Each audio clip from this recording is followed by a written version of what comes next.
Recording in progress. Bien, entonces vamos a continuar con la segunda parte de el estudio sobre la escuela filosófica del idealismo. La semana pasada estuvimos viendo acerca de Kant, Immanuel Kant, y estuvimos viendo unas generalidades, pues las generalidades de la escuela idealista.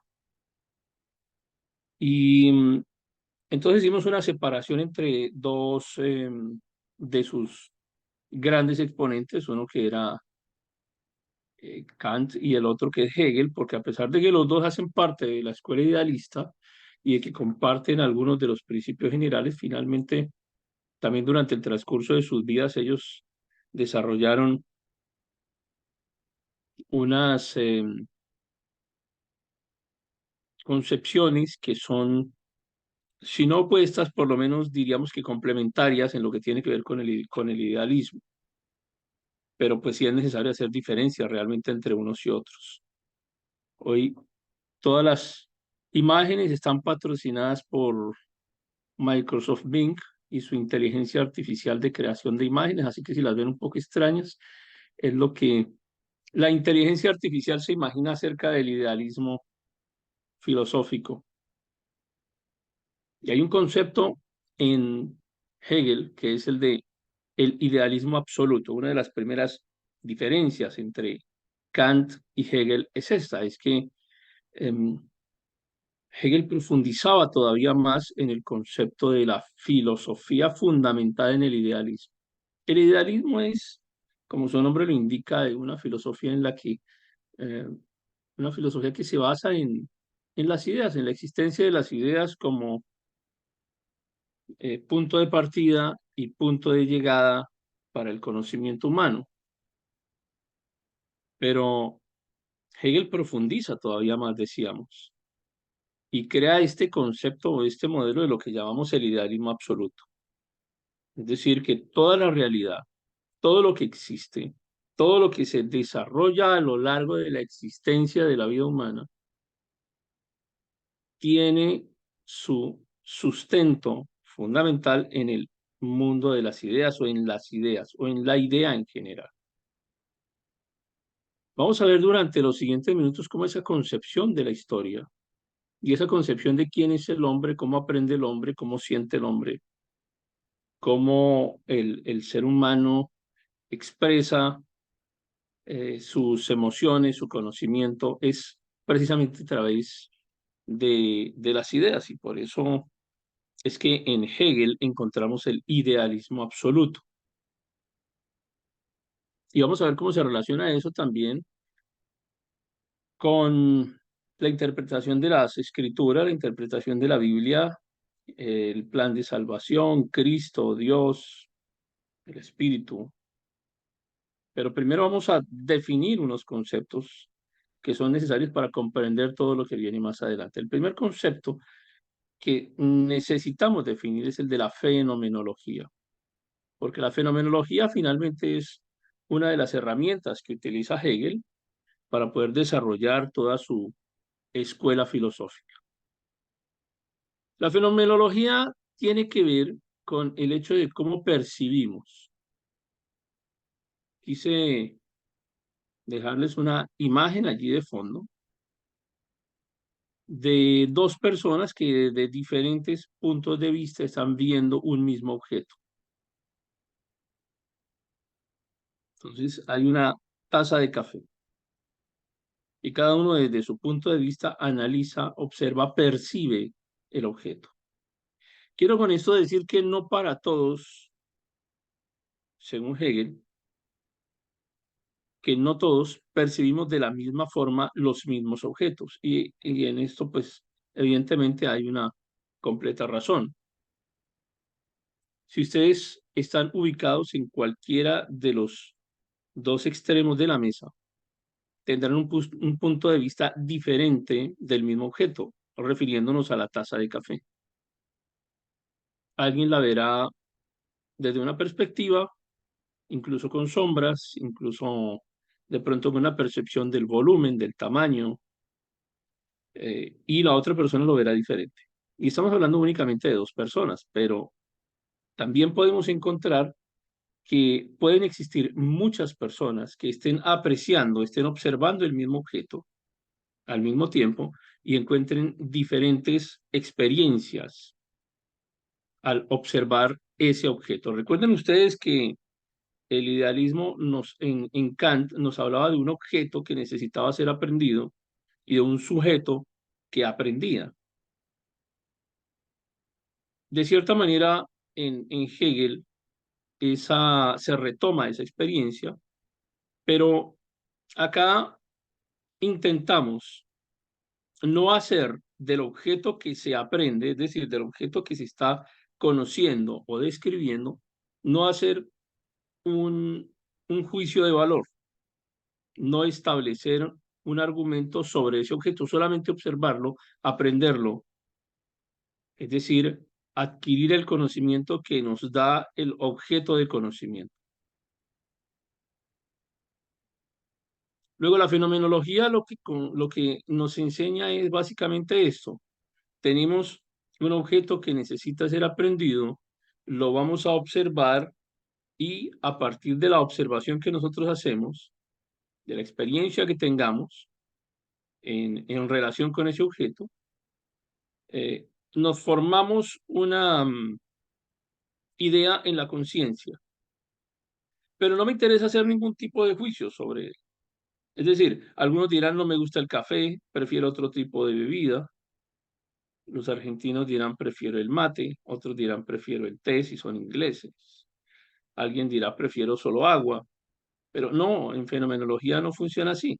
En fenomenología solamente observamos y nos formamos una idea en lo que Hegel llama la conciencia. O sea, la conciencia no es algo que acá tenemos que hacer una especie de redefinición de qué es la conciencia, según Hegel.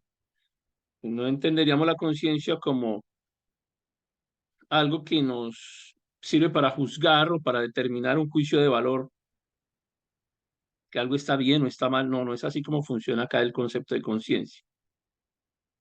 Simplemente la conciencia es lo que nos permite asumir o tomar el objeto de conocimiento y es como que tenemos una hoja en blanco e imprimimos esa imagen allí. En este caso, la hoja en blanco es nuestra conciencia y el objeto de conocimiento que estamos aprendiendo y no hacemos, no juzgamos, no ejercemos ningún juicio de valor. No nos interesa, digamos, más allá de la absorción del conocimiento. Sin embargo, esta idea puede ser percibida desde diferentes componentes. Componentes como, por ejemplo, la temperatura, el color, el aspecto físico, el material, todo lo que hace parte, digamos, del mundo sensorial y que puede ser adquirido. Hacemos una impresión en nuestra conciencia aprendiendo. En este caso, aprender significa atrapar, significa imprimirlo en nuestra mente, imprimir el objeto en nuestra conciencia sin hacer ningún tipo de juicio de valor, solamente percibir el objeto como tal. De forma general es lo que podemos definir como la fenomenología según Hegel. Y también definamos esto, hablamos de la dialéctica, entendida como un método de aprendizaje, un método de transmisión de conocimiento y de alcanzar la verdad. La han utilizado muchísimos otros pensadores y filósofos antes, pero ahora estamos explicándola según Hegel. Realmente la explicación es que difiera mucho de lo que han hecho otros pensadores, excepto en el resultado final que termina convirtiéndose en un resultado, como veremos ya al final de esta presentación, un resultado que tiende a inferir más bien a incidir en lo espiritual. Entonces la dialéctica se basa en estos tres conceptos: la tesis, la antítesis y la síntesis. La tesis básicamente es un postulado, ¿no? Una idea. que puede ser un concepto general, que puede ser una afirmación, una idea, algo que usted está afirmando. Luego viene la antítesis, que es una negación, porque el objetivo es que siempre exista una antítesis para la adquisición de conocimiento. ¿Cómo logramos que haya una adquisición de conocimiento? Básicamente porque encontramos un opuesto y el opuesto nos hace avanzar hacia el conocimiento. Si bien es cierto que nosotros no compartimos muchas de las posturas ideológicas, espirituales o de interpretación bíblica o de hermenéutica bíblica que hemos em, visto en los diferentes pensadores, escuelas de interpretación, escuelas de lectura de la Biblia,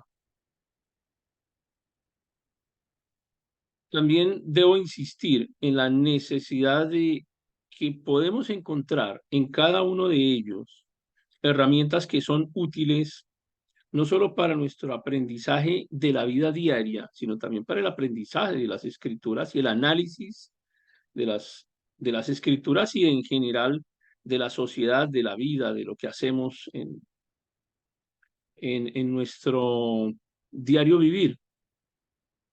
Eh, este tipo de herramientas sirven, por ejemplo, para que usted aplique en su estrategia de negocios, en su estrategia de análisis, eh, que tenga que ver, por ejemplo, con decisiones de la vida diaria. Esas son herramientas intelectuales que nos ayudan a mejorar en algunos aspectos. Entonces, no es necesario que, pues porque lo dijo Hegel o porque lo dijo Kant, e incluso porque lo dijo Marx o Nietzsche o otros más radicales y más duros que los que estamos viendo en este instante, no significa que no tengamos nada que absorber de ellos o aprender de ellos. Seguramente hay muchas cosas que pueden ser interesantes y que podemos aplicarlas también en nuestra vida cotidiana. Entonces, fíjense cómo acá nos dice Hegel, hay una tesis que es una idea inicial, una afirmación inicial, y luego viene una antítesis, y la antítesis precisamente es la negación. Es un poco lo que hacemos cuando a veces en los exámenes decimos, bueno, vamos a postular si afirmamos que X es correcto o si es correcto afirmar o es correcto negar. Comenzamos a jugar un poco con la lógica, ¿no? Y, y esos ejercicios de lógica de verdad que son muy útiles, de verdad que hacen que funcione nuestra mente, hace que nuestras neuronas no se oxiden tanto, que el cerebro interprete, haga su acción para lo que fue hecho, ¿no? Entonces siempre la antítesis va a ser una oposición a la idea inicial, a la afirmación inicial. Y luego que usted tiene una tesis, la contrapone a una antítesis, tiene que surgir un resultado de todo esto, y es la síntesis. Entonces, la síntesis es reconciliar los elementos de la tesis con los elementos de la antítesis, ¿sí? No es que vamos a repetir en la síntesis los postulados de la tesis y de la antítesis, no es así. La síntesis es un resultado final. La síntesis es un resultado no de sumar algebraicamente estos dos conceptos, sino de encontrar un concepto nuevo que integre estos dos conocimientos. Es probable que la tesis de pronto supere en, si es que me permiten esto que voy a decir, ¿no? Si hay algún filósofo por aquí escuchando, sé que se va a aterrar con lo que voy a decir, pero es como si yo tomo el 60% de la tesis y el 40% de la antítesis y hago una mezcla. Pero a veces puede resultar que solamente el 5% de la tesis y el 95% de la antítesis, y eso es lo que me da una síntesis. Entonces, finalmente, es un resultado final. No estamos mezclando ni equilibrando conceptos. Se los digo de la siguiente forma. Es como si nosotros tuviésemos un debate político en este instante. Los debates políticos entre opositores radicales. Entonces tú tienes una persona radical de una visión de extrema izquierda con alguien que tenga una visión de extrema derecha. Y entonces viene el primero y lanza su tesis. Y viene el segundo y lanza su antítesis. En la práctica real, lo más probable es que no surja nada, además de un gran problema, porque difícilmente se reconcilian estos dos conceptos de la tesis y la antítesis cuando estamos hablando de extremos políticos. Pero quiero decirles que en el mundo imaginario de lo que estamos haciendo acá, tanto en la opinión o la postura de extrema izquierda como de extrema derecha logran fusionarse y no sumar elementos, sino llegar a un resultado. Y ese resultado final integra los dos elementos, las dos posturas políticas, o en este caso ideológicas, o en este caso filosóficas. Y este resultado final es mejor que la tesis y que la antítesis. Es decir, logramos avanzar en algo. Si estamos hablando de conocimiento, es que logramos hacer que el conocimiento avance. Fíjense una cosa, cuando ustedes están en un grado universitario y le dicen, tiene que hacer una tesis, están en un título doctoral y van a hacer una tesis. Una tesis es hacer avanzar el conocimiento con algo que nadie más ha dicho. Realmente en eso consiste una tesis. No que usted vaya a repetir lo que otros ya dijeron, no, sino que usted va construyendo conocimiento con lo que otros ya dijeron, pero llega a una conclusión que nadie más ha dicho. Y en ese momento se hace acreedor a su grado, porque hizo avanzar el conocimiento. Es que el conocimiento avanza de esa manera, de lo que otros han construido anticipadamente, que han venido formando una especie de escalones que le permite a cada uno subir un escaloncito más en cualquier sentido, pero seguimos haciendo avanzar el conocimiento. En eso básicamente consiste la dialéctica. Una dialéctica bien llevada, bien hecha, justamente consiste en eso.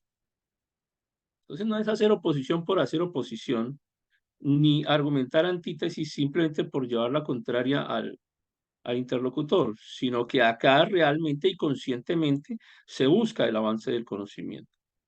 Entonces tenemos dos herramientas, repito, la fenomenología, que es absorber el objeto de conocimiento y hasta aquí no le estamos cargando ningún tipo de concepto. Solamente aprendí el objeto de conocimiento. Aquí sí, en la dialéctica, porque ya tengo un conocimiento previo del objeto de conocimiento, ya tengo, digamos, hay una palabra que se aprende cuando uno comienza a estudiar a Hegel, que es aprendido, pero no es aprendido de aprender. Él pone, o esta palabra aprender, pone una H intermedia, ¿no? No es aprender, sino aprender. Y ese aprender significa atrapar, unir, traer hacia mí, aprender.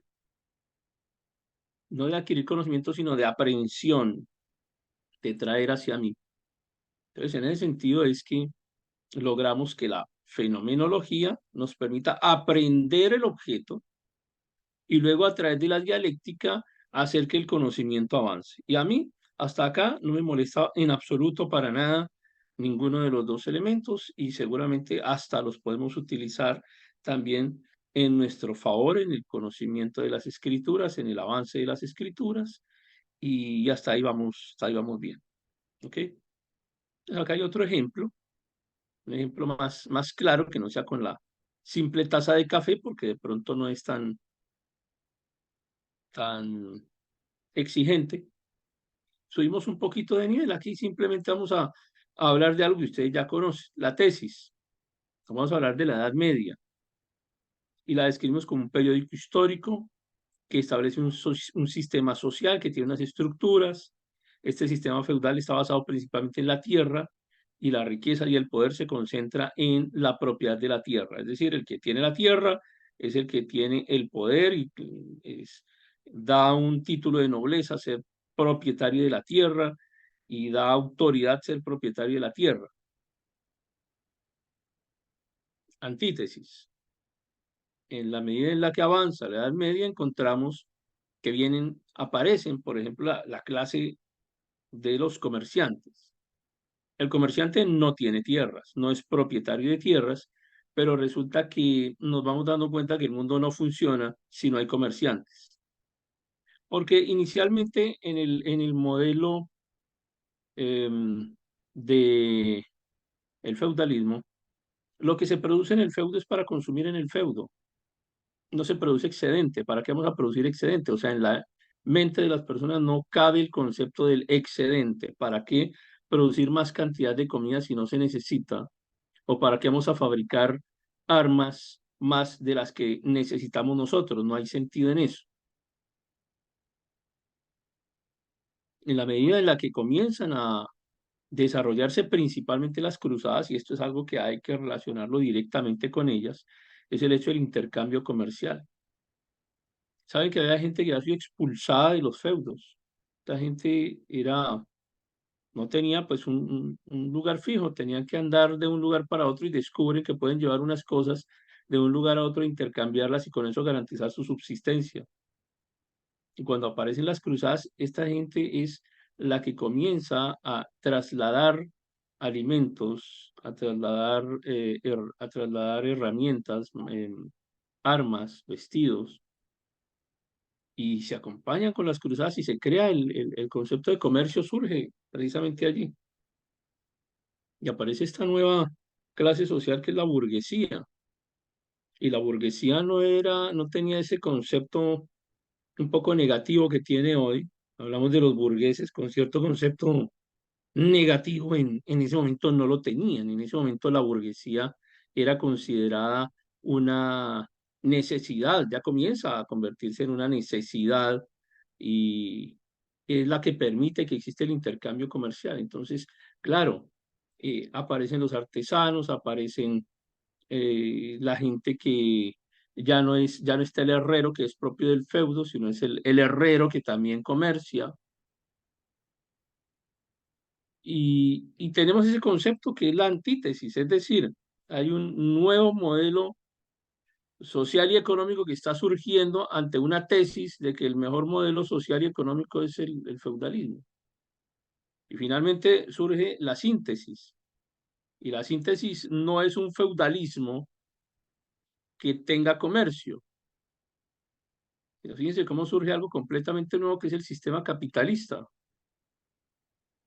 en donde ya ni siquiera es necesario tener tierras. Hay personas que desde una oficina alquilada pueden producir grandes capitales y pueden dominar grandes extensiones y pueden dominar muchísimas personas y hacer grandes negocios. Entonces es un concepto completamente nuevo y surge a partir de la contradicción, en este caso de la tesis y de la antítesis. Entonces finalmente viene la síntesis, que es un modelo nuevo, un resultado nuevo de dos elementos que inicialmente quedaron en contraposición. Ya teniendo todas esas definiciones claras, ahora sí comenzamos a hablar de uno de los escritos más difundidos de Hegel, que es la fenomenología del espíritu. Así se llama el libro. ¿Y de qué se trata? Básicamente de este primer tema, que es la evolución de la conciencia, que se convierte en, digamos, en un primer capítulo del documento.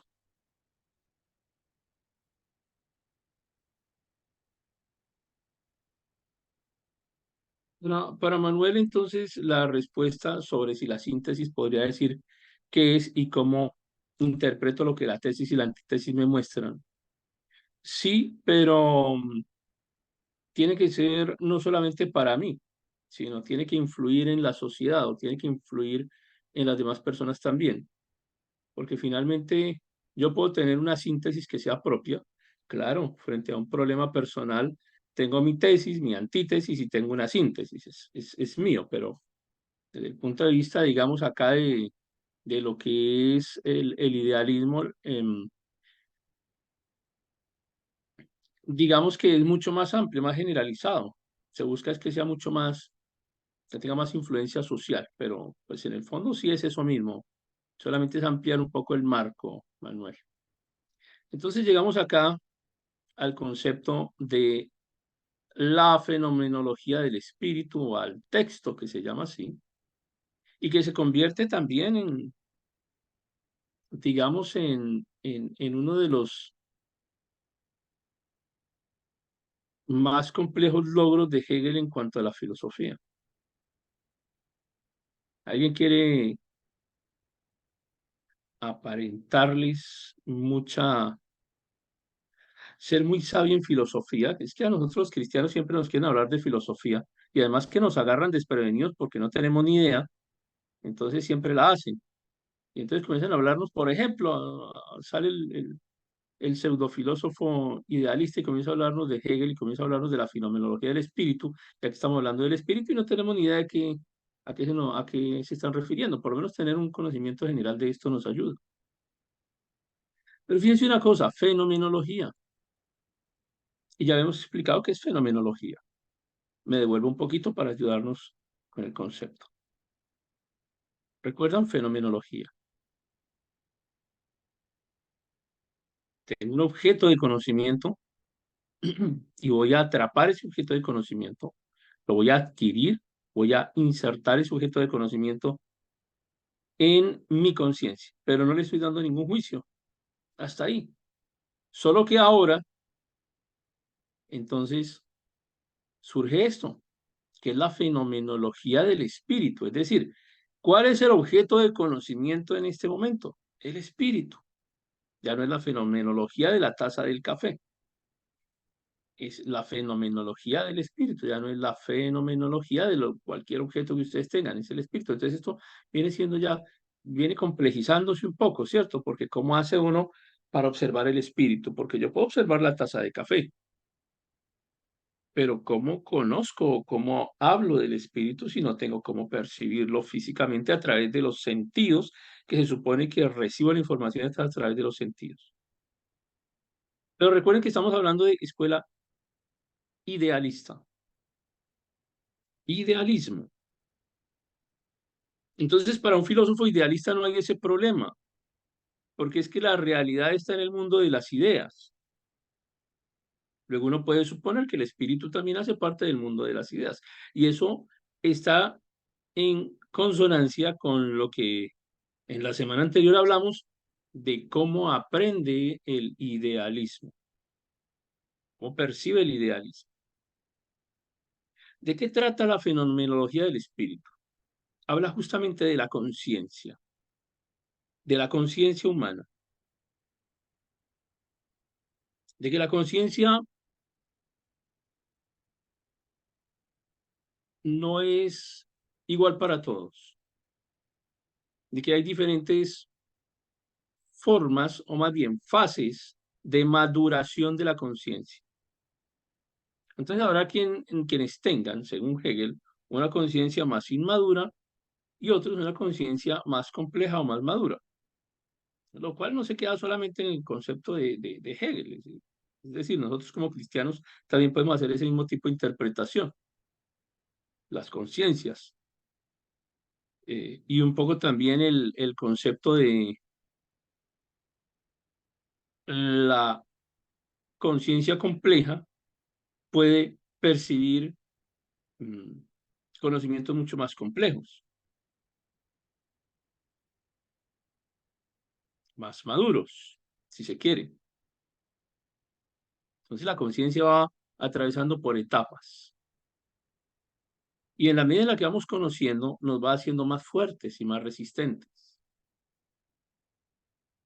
Ustedes miran en las escrituras, los primeros cristianos que van apareciendo, algunos de ellos que nos muestran las escrituras parecen ser muy débiles, sobre todo los muy nuevos.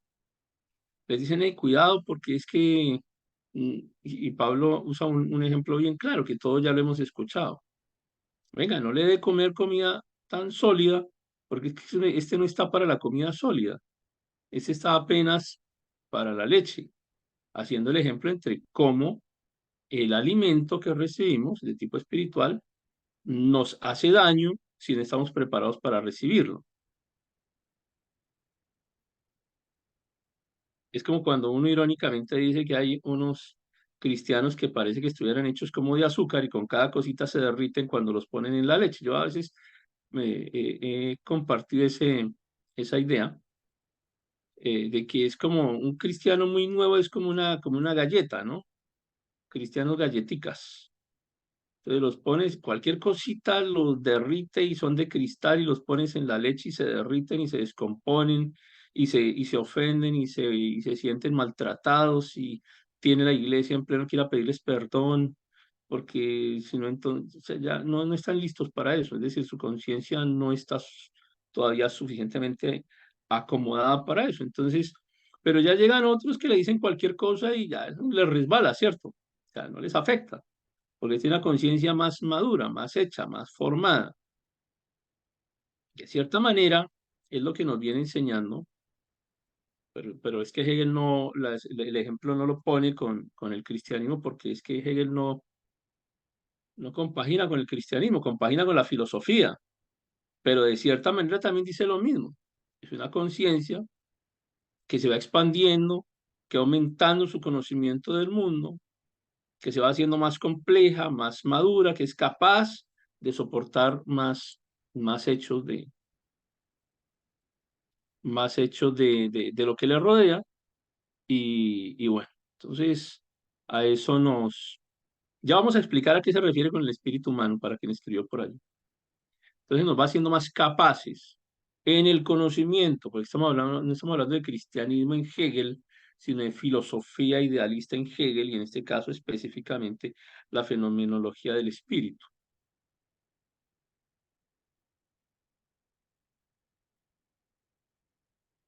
Entonces, nuevamente, este concepto o más bien, este escrito, la fenomenología del espíritu, tiene una primera fase, que es la de la evolución de la conciencia. Primera fase de la fenomenología del espíritu. Fenomenología, recuerden, aprender el espíritu. Si alguien llegó tarde, déjenme para los que llegaron temprano, porque es que si no los que llegaron tarde no van a tener ni idea de qué estamos hablando durante el resto de la clase. Me regreso hasta acá.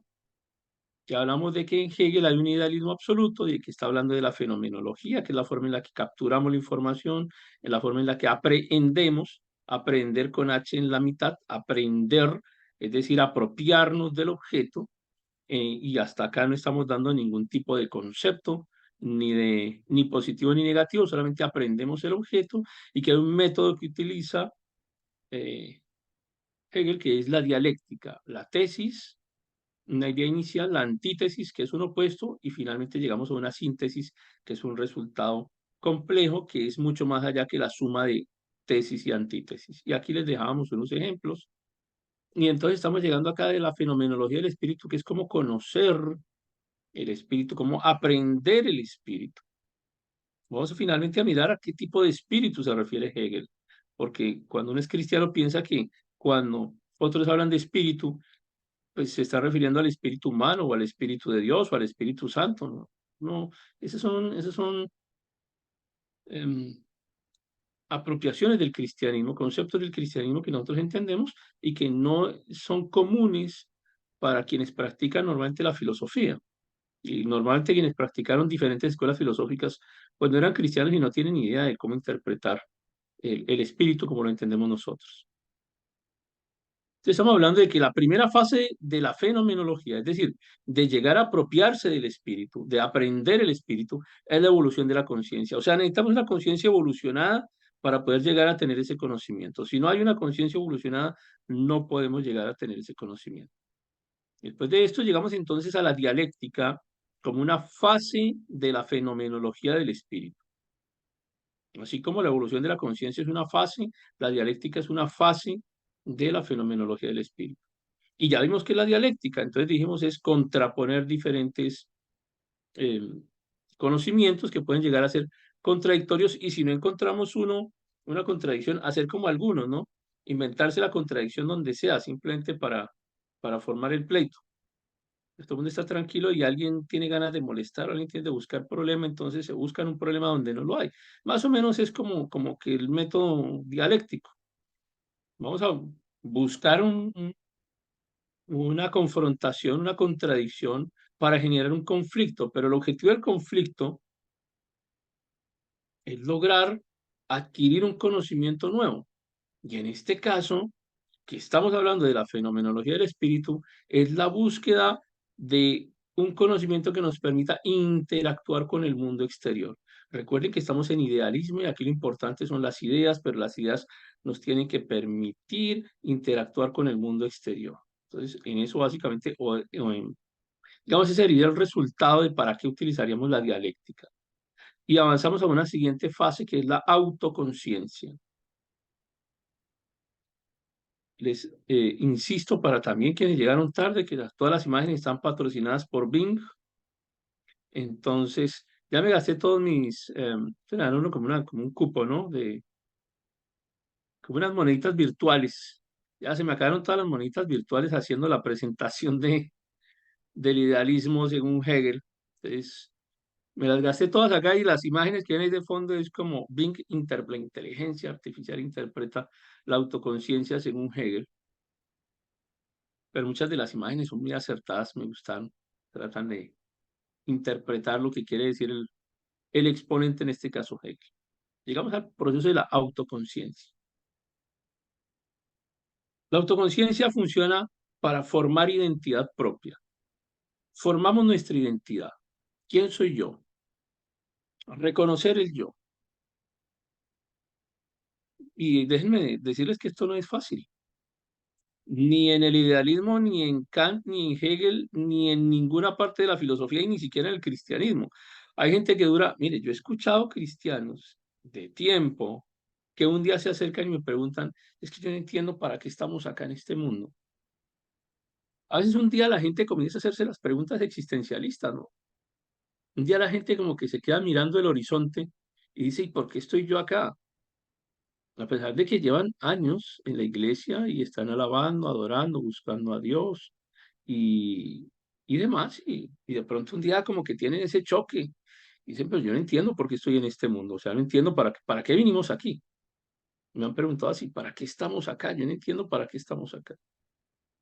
Como que comienzan a tener la autoconciencia, el reconocimiento del yo, que es lo que Hegel llama así, autoconciencia. Formar la identidad, el reconocimiento de yo. ¿Cómo lo hace? Porque comienzo a mirar el exterior, pero no, digamos, en Hegel está más relacionado con los demás individuos. ¿Cómo interactúo con las demás personas? ¿Cómo interactúo con los demás individuos? Es lo que me permite llegar a la autoconciencia. ¿Cómo me alineo con un grupo específico? ¿Por qué me alineo con ciertas posturas políticas o económicas o religiosas o artísticas o musicales? Bueno, las musicales caben dentro de las artísticas. Pero es decir, ¿cómo logro yo definir mi o reconocer mi propio yo? Y es a través de la autoconciencia cuando comienzo a preguntarme, ¿por qué estoy acá? ¿Cómo interactúo con esto? ¿Por qué tuve que nacer? ¿Por qué tengo que vivir esta vida? ¿Para qué tengo que vivirla? ¿Por qué si tuve que nacer en esta vida, tengo que vivirla con dificultades? ¿Por qué si nací en esta vida tengo dificultades económicas? La pregunta clásica, ¿no? ¿Por qué no nací en una poderosa familia multimillonaria? ¿Por qué me tocó nacer aquí? ¿Por qué me tocó nacer, bueno, estoy aquí en Colombia, ¿por qué me tocó nacer en Colombia? ¿Por qué no nací, no sé, en otro lugar? ¿Por qué me tocó vivir a mí? ah,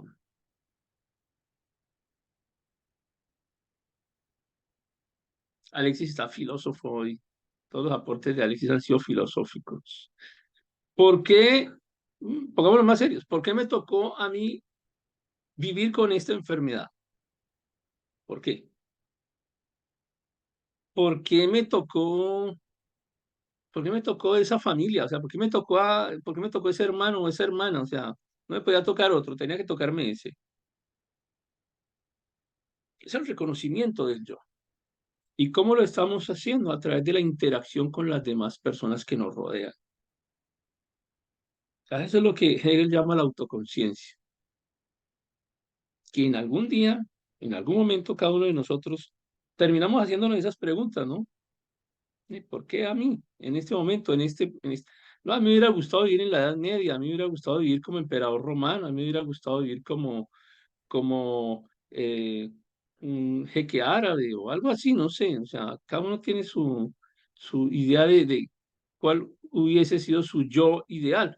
Lo cierto es que estamos en donde estamos y algún día aterrizamos y decimos, este es mi reconocimiento del yo, es lo que es mi autoconciencia, hacemos el ejercicio de autoconciencia. Que entonces viene Hegel y dice, pero todo esto tiene un marco en donde se desarrolla, que es la historia y la cultura. Él une fuertemente estos dos conceptos, están inmersos dentro de su fenomenología del espíritu. No pierdan el norte, porque estamos hablando de la fenomenología del espíritu, según Hegel. Y entonces ahora dice, aquí esto es importante. Hegel se comienza a pensar y a divagar allá entre sus cosas raras mientras tomaba café. Un día dice, espérate, pero es que esto es importante la historia, es importante la cultura, porque es que la historia hace que yo sea yo, que tenga esta autoconciencia. La cultura hace que yo sea yo, es decir, me aprendo yo mismo. ¿Por qué? Porque nací en Colombia, porque llevamos décadas interminables de guerras, de secuestros, de narcotráfico, de violencia, porque aprendimos a vivir. Por la mañana por la noche secuestran a los padres de uno de los jugadores más importantes de nuestra selección y un renombrado jugador de fútbol del mundo. Y más tardecito nos sentamos a ver un programa deportivo o a hablar de cualquier otra cosa, porque es que a los colombianos ya muchas de estas cosas para nosotros no son como tan estresantes como pudiera llegar a ser para cualquier otra persona en otro país en donde no han tenido que vivir tanta violencia, porque hace parte de nuestra historia y de nuestro desarrollo cultural, porque entendimos que llegamos a un aeropuerto y lo primero que nos preguntan es, ¿y usted conoció a Pablo Escobar? Y, y ustedes tienen, y allá ustedes siembran cocaína y siembran amapola y tienen laboratorio dentro de la casa. O sea, no, pues no tenemos eso y ni siquiera sabemos cómo hacerlo, pero hace parte de la evolución histórica y cultural que nos ha tocado. Ya nos tocó así. Entonces, y bueno, yo no sé, la gente que viene aquí a Colombia, entonces a veces, pues con tantas narconovelas que circulan por el mundo, entonces piensan que todos hablamos como hablan en cierta región del país y que todos estamos armados y todos llevamos, o sea, no, tampoco funciona así, no funciona así. Pero terminamos entendiendo que la gente nos percibe así cuando uno llega a un aeropuerto y aquí está la fila de todos los que van a entrar a ese país que no son colombianos y aparte está la fila de los colombianos. Entonces uno dice, ay, espérate, aquí hay algo raro, ¿por qué? ¿Por qué está pasando esto? ¿Por qué no hay fila de otros, sino solamente de colombianos? Y eso le lleva a uno a comprender, aquí estamos filosofando según Hegel, ¿cierto? Eh, Cómo la historia y la cultura terminan influyendo en lo que él llamaría la fenomenología del espíritu. Entonces, también Hegel termina diciendo, la historia y el progreso histórico influyen en la evolución de la conciencia humana. Miren, Hegel tiene, y esto no lo había querido poner acá en las diapositivas, pero Hegel carga con una mala fama de ser incluso el inspirador del nazismo, porque Hegel era muy pro-europeo, eurocentrista. Entonces, para Hegel es el europeo la raza superior, así como lo veíamos allá en Kant.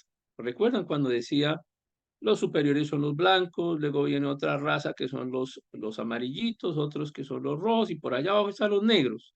Y los negros no sirven para nada, y palabras textuales de Kant. Dice, nunca hemos visto que los negros hagan nada bueno, ni sean honestos. Y la única raza finalmente que va a sobrevivir es la raza blanca, que es la raza superior. Bueno, es una característica del idealismo, parece que fuera una característica del idealismo, porque Hegel dice algo parecido, pero con los europeos. Y dice, los europeos son la raza superior. Los europeos son quienes realmente hacen avanzar el conocimiento, hacen avanzar la historia. Y claro, 100 años después termina apareciendo el nazismo, pero es que el nazismo se fundamenta en la superioridad de la raza blanca, de la raza aria, y tiene fundamento, de alguna manera los críticos del idealismo hablan de cómo el nazismo tiene fundamento eh, en la escuela ideológica, y en la escuela de, de Kant y de Hegel, y en todo este mundo de las ideas. La escuela de las ideas. Escuela ideológica, escuela de las ideas. Entonces, la cultura moldea nuestra comprensión del mundo. Así con el ejemplo que acabo de darles acerca de cómo se concibe una raza superior, o porque es que parece que como que solamente quienes eran blancos podían hacer filosofía y podían comprender estos conceptos y podían hacer evolucionar el conocimiento, ¿sí? Entonces, la historia y la cultura son importantes para el desarrollo de la conciencia. Ya saben que la conciencia es cómo me percibo también.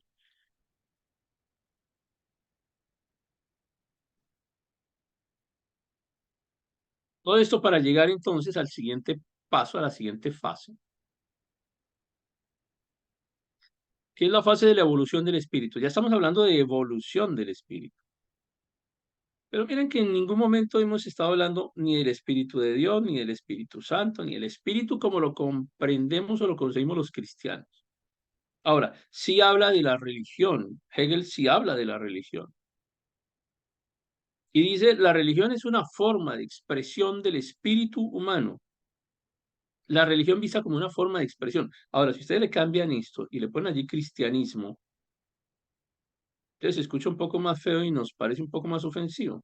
El cristianismo es una de las primeras formas de expresión del espíritu humano, porque al fin y al cabo, cuando el filósofo habla de religión, las mete a todas juntas, incluido el cristianismo.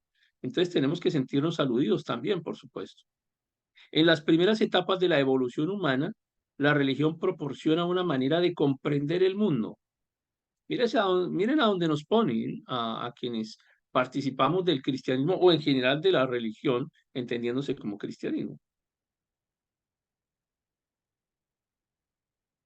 Etapa temprana de la búsqueda de la comprensión. O sea, lo más básico. O sea, en términos de evolución, nada evolucionado. En términos de adquisición de conocimientos, básicamente lo mínimo. O sea, un punto de partida. La religión es un punto de partida. En este caso, pues el cristianismo entendido como una religión, pues desde la visión de la filosofía, pues es eso, un punto de partida, nada más.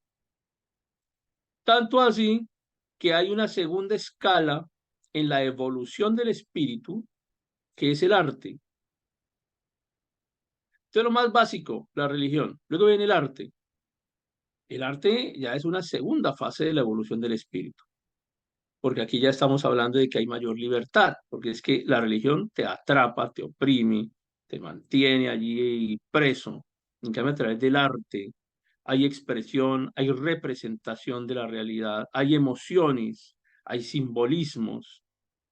En la religión no hay eso. La religión es vista por el idealismo como una fase muy básica del conocimiento en donde además eh, pues no hay posibilidades de expresar emociones, ni de expresar sensaciones, ni de lograr el avance del espíritu humano. O sea, fíjense cómo es de contradictorio esto, porque nosotros decimos que es a través del cristianismo que el espíritu evoluciona, que el espíritu crece, y con cada fase de aprendizaje del cristiano decimos que el espíritu va aumentando, va creciendo.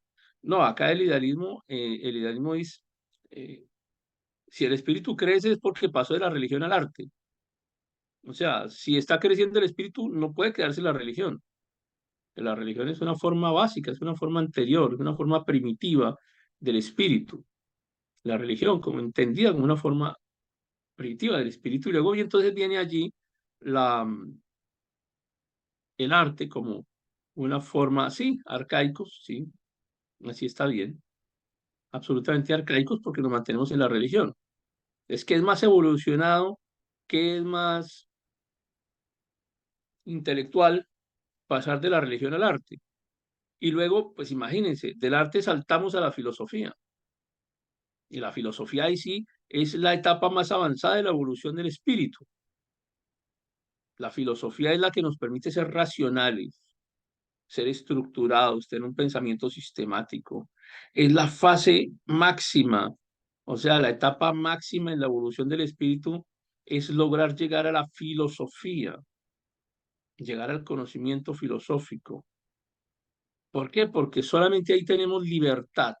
Esa es la filosofía en la que tenemos libertad, porque salimos de la opresión de la religión, pasamos a la expresión artística que nos da unas una mejor comprensión de la realidad, pero todavía estamos un poco atrapados allí y las diferentes formas de arte lo que hacen es eso, lo que hacen es permitirnos expresar por qué estamos atrapados y ahora comenzamos a tener libertad cuando se hace una pintura, una pieza musical. Lo que está haciendo, lo que está sucediendo es eso, el espíritu está evolucionando para finalmente llegar a la filosofía. Entonces, la filosofía es la que nos da, la filosofía es la que nos hace racionales. Estoy hablando en Hegel, ¿no? No lo estoy diciendo yo. Entonces, en ese punto, logramos que se llegue a la expresión máxima de la evolución del espíritu, cuando hemos superado la religión y el arte. Entonces, la religión, entendida en Hegel, no es una etapa final ni hace parte de la cumbre máxima de la evolución del espíritu. La religión es lo básico, lo mínimo. Lo mínimo a lo que podemos aspirar es eso, la religión. ¿Por dónde comienza el hombre el camino de evolución del espíritu? ¿Por dónde comienza la evolución del espíritu según Hegel? A través de la religión. O sea que el hombre, que es muy básico, por lo menos tiene que intentar acercarse a la religión para poder llegar algún día a la etapa filosófica, donde allá sí podemos comprender la realidad, donde podemos sistematizar, es decir, estructurar la realidad. Entonces, si hay religión, si hay una idea de religión dentro de Hegel, porque es que muchos son muy simplistas. Dicen es que Hegel era ateo, es que Hegel no creía en las religiones, es que Hegel no entendía las cosas espirituales. No, no es así. Lo que pasa es que él tiene una visión diferente. Él sí creía en la religión, lo que pasa era que creía que era lo más básico del conocimiento, lo más arcaico, pero que creía en ella y la interpretaba. También entendía el concepto del espíritu, pero fíjense que el concepto de Dios como tal, como lo comprendemos nosotros, Dios creador, Dios Padre, no aparece, eso sí no aparece en Hegel, ahí sí no, porque la religión está orientada hacia el espíritu, pero insisto, el espíritu no es comprendido como nosotros comprendemos, o Dios no es comprendido en espíritu como nosotros lo comprendemos, para nada, sino que es una fase inicial, es decir, Dios hace parte de la religión, pero la religión es lo mínimo, vuelvo a insistir, lo mínimo necesario para comenzar el camino de construcción de sabiduría. Y Dios está ligado a la religión. Luego, Dios es básico, está ya inmerso en lo mínimo necesario.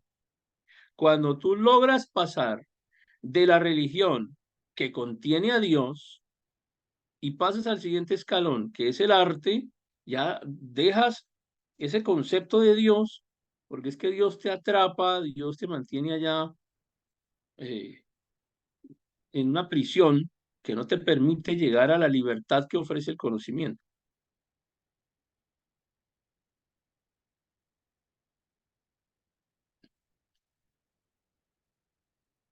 En la escritura se dice, dice de esta forma, voy a parafrasear, si ustedes van y toman de ese conocimiento, de ese fruto, entonces se harán tan sabios como Dios. Cuando uno se pone a analizar acá lo que dice Hegel es más o menos como parecido, ¿no? O sea, Dios y la religión allá. Ustedes tienen que salir de ahí y comenzar a adquirir conocimiento, porque el conocimiento es lo que de verdad les va a dar la libertad, la filosofía como tal. Entonces ya pasamos de la alienación a superar la alienación. Ahora sí vamos a entender por qué nos dicen es que ustedes los religiosos son los alienados. Yo no sé si ustedes han escuchado alguna de esa expresión. Si están alienados, tienen que superar la alienación. ¿A qué se refiere esta persona que nos está diciendo esto? Se está refiriendo justamente a la filosofía hegeliana, que entiende que estamos alienados mientras somos religiosos y que tenemos que pasar a fases superiores. ¿Y cuáles son las fases superiores? La fase artística y la fase filosófica, la adquisición de conocimiento, el conocimiento filosófico. Entonces, cuando ya a ustedes escuchen que los alienados religiosos, pues los alienados religiosos es expresión de alguien que se hizo un cursito de 100 pesos de filosofía idealista hegeliana y entonces se siente con autoridad de decirle a todo el mundo que él sí tiene conocimiento y que se ha alcanzado la liberación de la sabiduría, mientras que todos los demás son los alienados. Bueno, en esta fase de la filosofía de Hegel, se llega a la superación de la alienación. No pierdan el norte de lo que estamos. Estamos viendo muchos conceptos y no quiero que se pierda esto. Me voy a regresar de nuevo. Permítanme, me regreso porque estamos es en esto, miren, la fenomenología del espíritu. Y lo que estamos viendo son las fases de la fenomenología del espíritu, de aprender el espíritu según Hegel, ¿sí? Entonces ahora sí comenzamos a encajar todo. Evolución de la conciencia, la dialéctica como el método, la autoconciencia, la historia y la cultura, para poder llegar entonces a esto, que es la evolución del espíritu, que nos lleva desde la religión, pasamos por el arte, llegamos a la filosofía, y ahora sí, comenzamos a superar la alienación. Ya, según ellos, ya no somos alienados, ahora somos sabios. ¿Por qué tenemos la sabiduría? Porque llegamos al conocimiento de la filosofía. ¿Cómo? A través de la dialéctica. La dialéctica fue la herramienta que permitió que nuestra conciencia se desarrollara. Nuestra conciencia se desarrollara para ahora sí tener una comprensión profunda del yo y del mundo que me rodea. Entonces, así logro superar la alienación, porque logré por fin, a través de la dialéctica, del método de contraposición de ideas, ir avanzando, ir subiendo, hasta que paso de la religión, logro salvarme de la religión, salgo de la religión, que me tiene atrapado y cautivo, paso por el arte, llego a la filosofía y ahora sí tengo una comprensión profunda de mí mismo y del mundo que me rodea. Así superamos la alienación. Entonces llegamos al espíritu verdadero. Y aquí es donde tengo que volver a insistir, no nos confundamos. Cuando el idealismo y cuando Hegel hablan de espíritu verdadero, ni por ahí se están refiriendo al Espíritu Santo, ni crean que eso no tiene nada que ver. Ni está refiriéndose a Dios, ni está refiriéndose a nada de eso, porque fíjense que lo religioso y lo espiritual que nosotros entendemos queda en esa primera fase, allá donde está lo más ignorante de la ignorancia. Aquí cuando se habla de espíritu verdadero, en Hegel. Miren cómo reemplazan a Dios con estos conceptos. El espíritu verdadero o cuando hablamos del espíritu absoluto en Hegel, es estamos hablando es del momento, del punto más elevado del conocimiento, del desarrollo del espíritu humano a lo largo de la historia que se obtiene a través de todo este proceso y ahora hemos llegado a la liberación de, de nuestro propio yo. O sea, el espíritu verdadero o el espíritu absoluto es cuando luego de usar ese método dialéctico salgo de la ignorancia y ahora llego a la sabiduría que me da la filosofía. Ese es el espíritu absoluto. Y esa es la búsqueda que debemos, según el idealismo, es la búsqueda que debemos hacer. Ahora, con este cuento tienen a mucha gente convencida. O sea, nosotros hablamos de humanismo. En la escuela una de las escuelas anteriores fuera del humanismo. Y el humanismo hace una mezcla, hace una simbiosis muy buena con este concepto del idealismo. Es que el humanismo se basa en el desarrollo del ser humano y separarse de Dios. Entonces uno encuentra a muchos zurdos creyéndose filósofos y es una mezcla de idealismo y de humanismo en donde se creen superiores porque salieron de la religión y ahora llegaron al, al espíritu absoluto.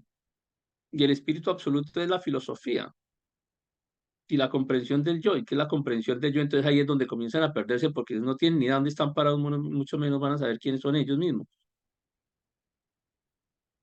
Pero bueno, creen que llegaron entonces a la libertad y a la liberación absoluta. Fíjense ese paralelismo entre el cristianismo y esta escuela ideológica, ¿no? Llegar a una verdad absoluta, llegar al espíritu absoluto, salir de la opresión y llegar a la libertad. Claro, aquí Cristo no es libertad, Cristo es prisión. La religión, en este caso el cristianismo, no es libertad, es opresión, es una cárcel que te mantiene cautivo y de la cual tú solo lograrás salir de allí cuando comiences a apreciar el arte, finalmente llegues a la filosofía, al conocimiento absoluto que te permita superarte de la alienación, salir de la alienación, ahora sí ser libre, por fin ser libre, y llegas al espíritu absoluto.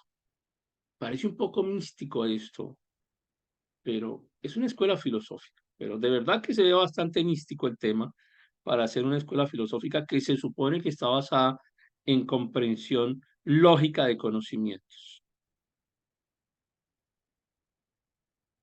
Eso les pasa por andar en el mundo de las ideas. Se quedaron en el mundo de las ideas. Así es. Las religiones son un problema para muchos. Es que, claro, o sea, miren, nosotros tenemos que ser claros con algo. La religión sí es mucho de lo que ellos dicen. La religión. Yo no estoy hablando del cristianismo. O sea, la religión sí es una cárcel para muchos. Pues la forma en la que se van a liberar de esa cárcel no es a través de la filosofía, que al fin y al cabo la filosofía no, tantas escuelas filosóficas que se contraponen unas a otras y unas digamos, unas se derriban cuando aparece un concepto nuevo, cuando aparece una filosofía nueva, o sea, no, parece que estuvieron avanzando, pero a veces ni siquiera avanzan, entonces uno encuentra nuevamente escuelas neoclásicas, hay neocantismo, hay neohegelianismo, ya círculos ahí. Pero las religiones sí, la religión hace mucho daño a la gente. Por supuesto que la religión hace daño.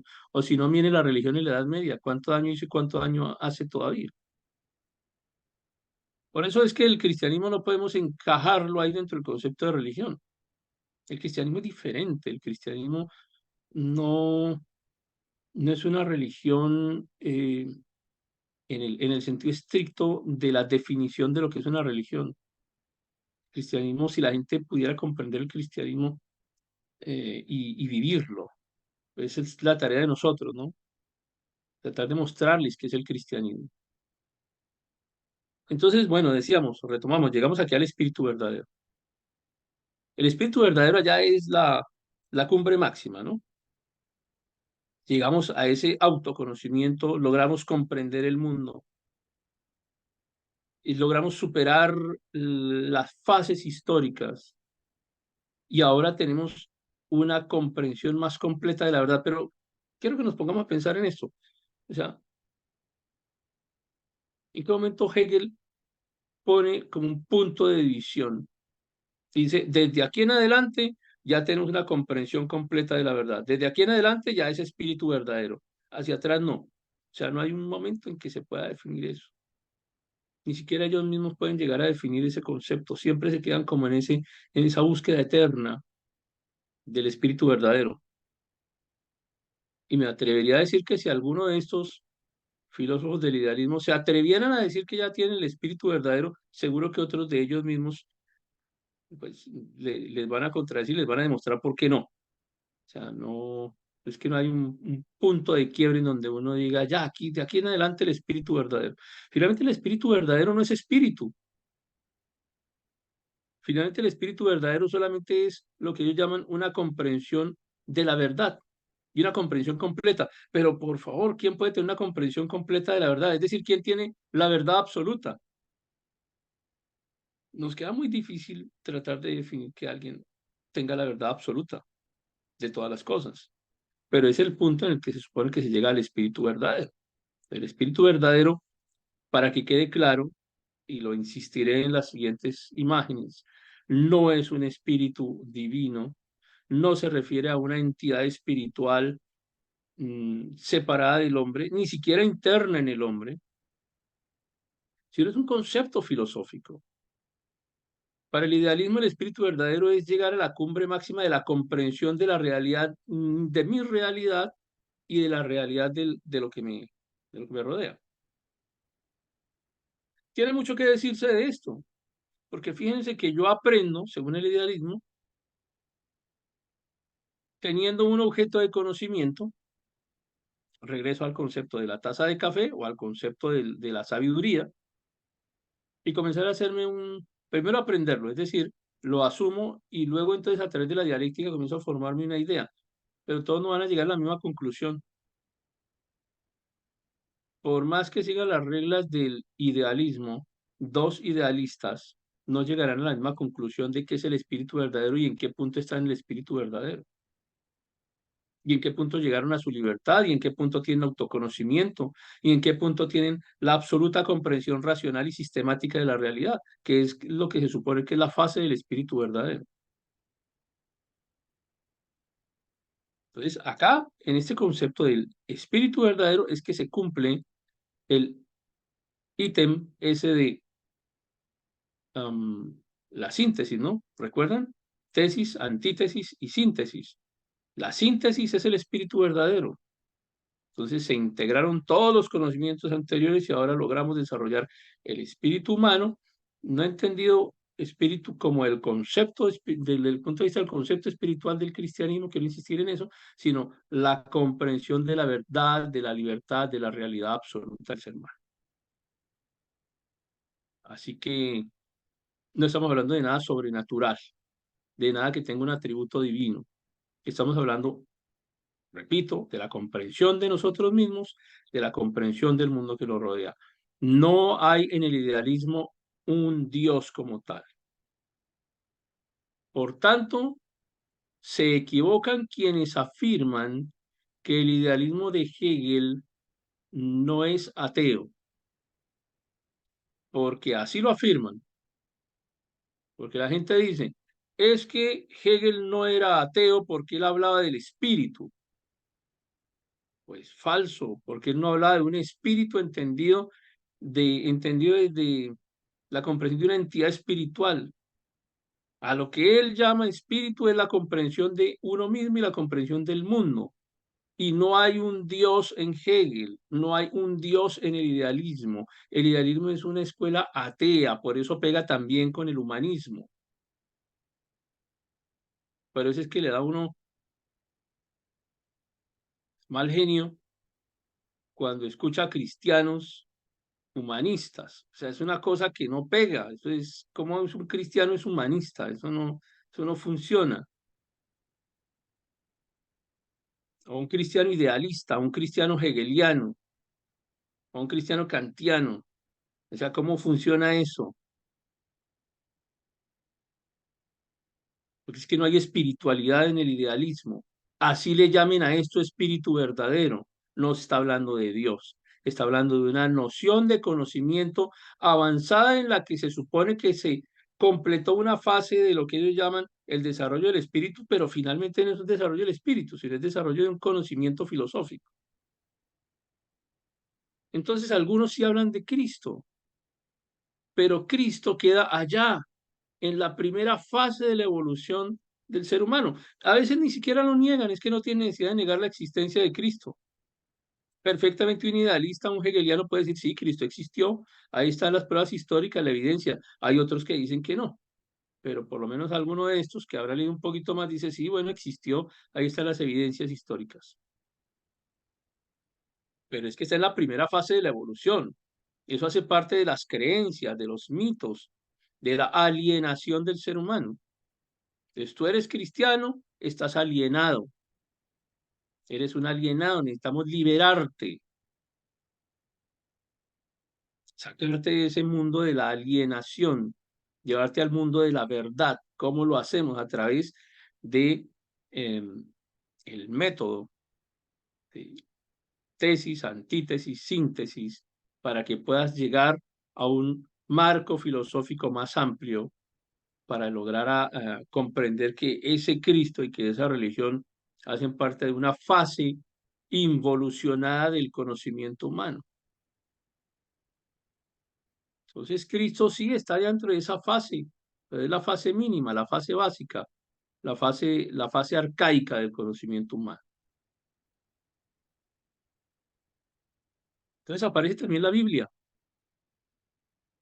Y hay gente de esta que lee la Biblia, por supuesto. Me imagino que no la leerá completa, leerán partes o lo que le interese. Casi siempre la Biblia nos la critican porque se quedaron en el Antiguo Testamento, ¿no? Específicamente en el Éxodo, en el Deuteronomio. Allí es complicado. Si uno saca el Deuteronomio y lo saca de contexto y no lee el resto de la Biblia, la verdad va a ser muy complicado.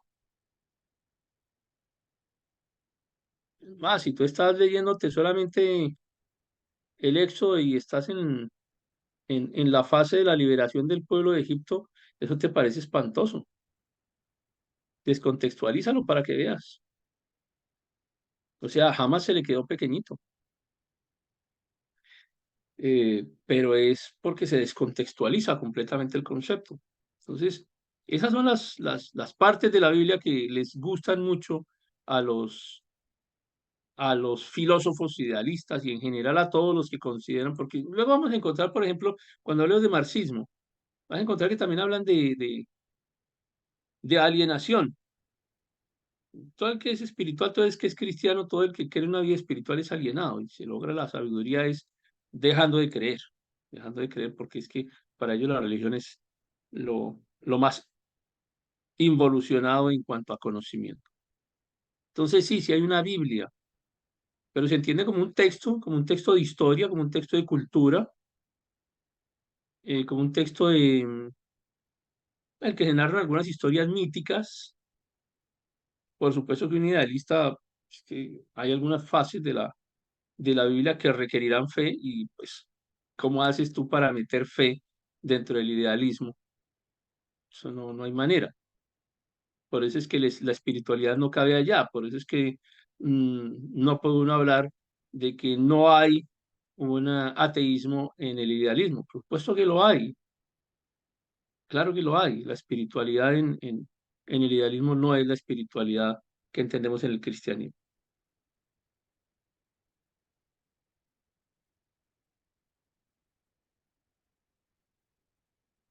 El idealismo no hace un estudio teológico, como de pronto ustedes lo encuentran en filósofos más clásicos, ¿no?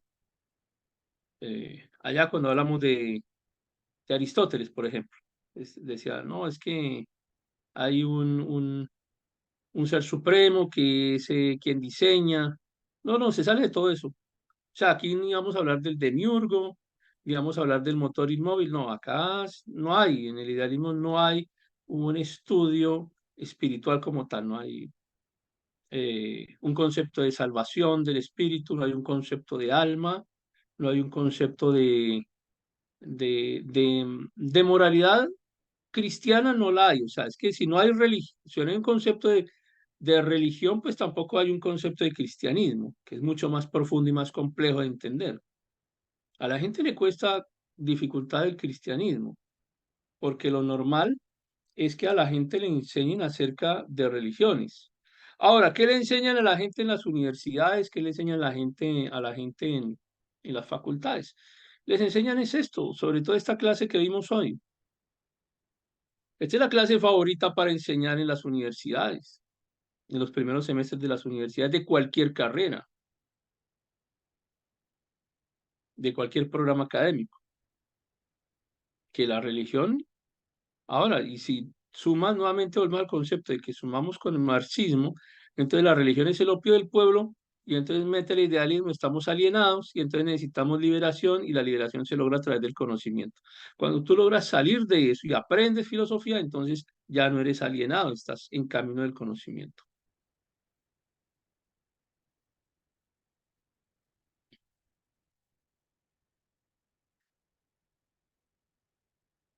Y sí puede terminar temprano, por fin.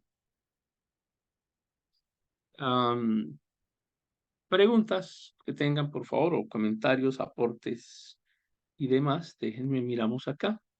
Suena como alienígena, ¿sí? Sí, suena como alienígena. Así es, alienados alienígenas, extraterrestres, cristianos extraterrestres locos.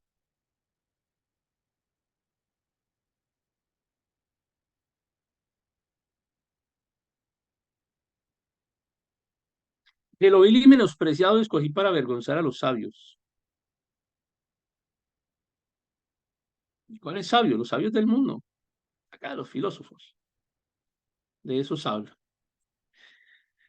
De nosotros los más ignorantes, los campesinos, los poco estudiados, a quienes por honra, por la gracia del Señor, escogidos para avergonzar a los sabios. Pues no importa, está bien así. Em, Nada, nadie, ningún. Está bien. Desafortunadamente yo Examen. acabo de llegar, así que no me enteré. Ay, qué lástima. Te perdiste la que era la tuya. Te va a encantar cuando veas el video. Ahí lo veo en YouTube. Bueno, eso. Entonces, hago una aclaración. El siguiente módulo comienza el 9 de noviembre.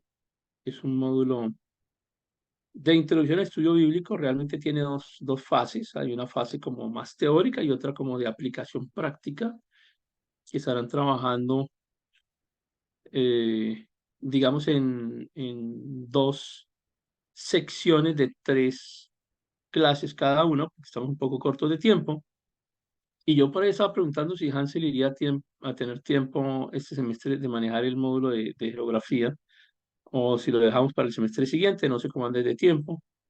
Entonces ahí tú nos avisas. Pero estamos tratando de recoger tiempo para poder incluir el módulo de Hansel. Y, y bueno, eso sería ya para finalizar el semestre. A ver si dejamos descansar un ratico a los filósofos. Bueno, Señor los bendiga. Muchísimas gracias, Manuel. Por favor, despídenos. Sí, con mucho gusto.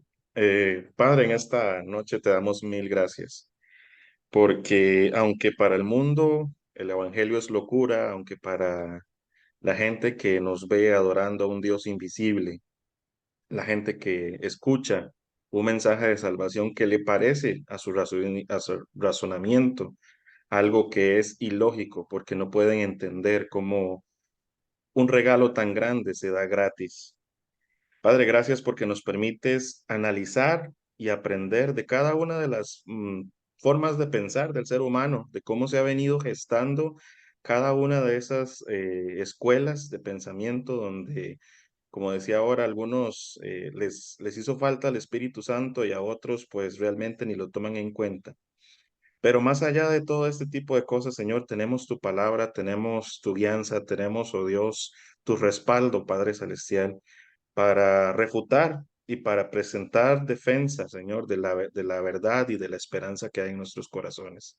Oro, Señor, para que nos permita seguir viéndonos en este medio, Señor, para que nos permita seguir aprendiendo, Padre Celestial, de lo que el profe nos esté enseñando, Padre, y que nuestro entendimiento y nuestro corazón sea dirigido, Padre Celestial, no para ganar pleitos o argumentaciones, sino para llevar almas a Cristo con fundamento bien establecido. En el nombre de Jesús, Padre Celestial, esta semana que comienza para todos nosotros, la pongo en tus manos y conforme a tu gracia y misericordia, bendícenos. Amén y amén. Amén. Que descansen. Muchas gracias. Buenas noches. Buenas noches. Bendiciones a todos. Igual, chao.